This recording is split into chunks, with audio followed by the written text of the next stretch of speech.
Hello, I am Chantal Blanchard here with Noisography. I am sitting here with one of the members of the great Protest the Hero band. What would be your full name there, dear sir? Timothy Fenton LaForty Macmillan, aka Big Timo, also known as Timba. I'm going to say Timba for sure because I am an old school fan of Protest the Hero, and I have their EP from 2003, which I actually have signed by him back in the day. But of course now, as Timba back in the day.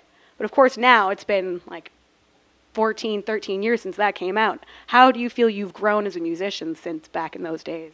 I like how you've had that CD so long that the case no longer exists. Musically a lot. If you look at a record like A Calculated Use of Sound, we were, I think, 15 or 16 years old, and we recorded it in a week, so pretty much all of us had one day to do our parts, and I think it shows. It's definitely a Polaroid of Protest the Hero at 16, and I just think over the years, 11 years later, we've just tried to become more proficient on our instruments, become better songwriters, and we've had the fortunate opportunities to be in better studios and spend a little more time recording. So it's kind of a mixture of all that, and then just listening to different music as you get older and pulling in influences from different places. Yeah, now obviously people around are noticing you guys are growing because you guys recently won a Juno. How excited were you when that happened? Yeah, it was cool. It's definitely something that you can use to maybe justify all the hard work you put into your career. But at the end of the day, it's just another award, and we're not, really in music to win awards. It's nice. Did you guys go to the ceremony and wear black ties and stuff? No, we had the option to, and we had a tour planned, and we, didn't really feel like we could justify canceling shows to go. Like, I did want to go, but when our manager kind of broke it down, he's like, yeah, you got to cancel these shows, and you got to fly out there, and it's just like we, if we happened to be in Winnipeg, or if we planned a tour around, being able to drop in on that would have been cool.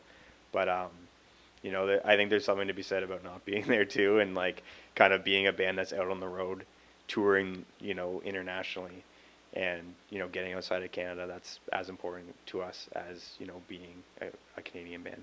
Yeah, because you guys are now getting a lot of recognition in the States as well as Canada, aren't you?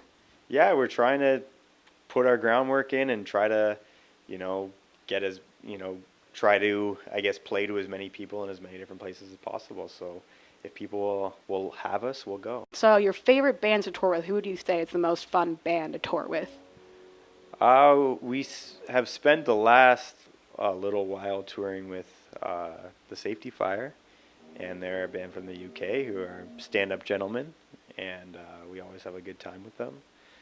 But for the most part, we always find a way to get along with the people we're on the road with. We know we're going to be spending, the next however many weeks together, and we try to have fun. But those guys are definitely our boys, and we just parted ways on the end of our U.S. tour, so it was sad to see them go. So what do you like to do when you're not playing with the band? Play with dogs.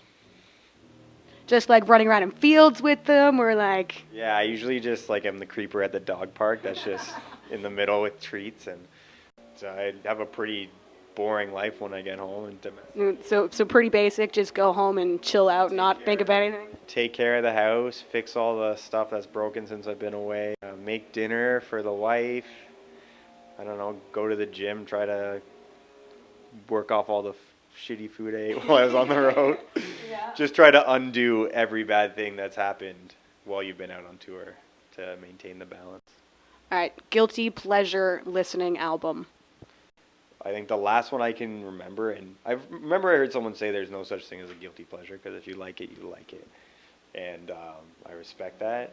But I was a big fan of the first Kesha record, partially because at the end of Your Love Is My Drug, and they edited this on the radio, but she says, I like your beard. All right. That's the most recent guilty pleasure. I wouldn't have expected Kesha. Well, you never know. But she actually did touch this beard. Did she? Now I have to hear about that one. Yeah, I don't know. She just ended up at this we were in Australia, and there was like a party for the end of the tour, and she had been doing an Australian tour as well, and she ended up coming to this party, and I was like, I just got to talk to her, blah blah blah, and I got her to touch my beard, ranted on about beard stuff, told her about the World Beard and Mustache Championship, and how she should come to it, and gave her my email, and she never wrote to me. So, All right, last question, very important question. Your favorite Canadian city to play in? I definitely think St. John's, Newfoundland, is a unique place, and every time we go there, it's just overwhelming. It's a place that you're so far from home, but you feel so welcomed, and just like, even on the East Coast, I find it's a lot different than Canada in general. Like, people are just a little bit friendlier, and I don't know, it might be the occasional accent and just the way people talk, but I just get this nice feeling. But when we go out there, it's like that, like, just emphasize, and everyone's just so nice and hospitable that we love playing there. Good job, Newfoundland. So I guess that's all I have for you. Thank you very much for sitting down with me. Again, I was Chantal Blanchard sitting with Tim from Protest the Hero with Noisography. Don't forget to check out Womp Halifax and Stomp Halifax for everything that happens in this city. I continuously update that so you'll never be left behind. And that's everything I have for tonight. Have fun, be safe, peace.